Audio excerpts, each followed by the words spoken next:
Gates open, that up, and racing. Stay at home, Pure Joy. Moving up by the rail.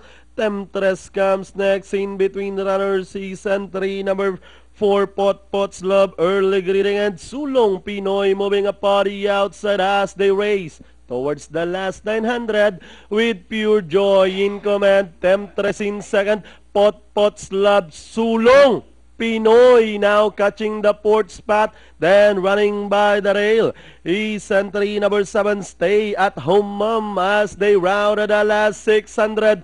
Pure Joy by about 2 lengths. Pot's Love. Sulong Pinoy moving a party outside as they race towards the last 450. Pure Joy just in front. Sulong Pinoy moving a party outside to grab the lead.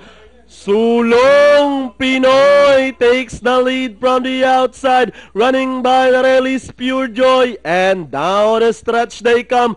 Sulong Pinoy now leading the field by about a length and a half. Pure Joy drops back in second. With 75 meters of the race, it's going to be Sulong Pinoy. Second is Pure Joy. Pot's Love is Stay at Home Mom, Early Greeting, and Temptress comes in last.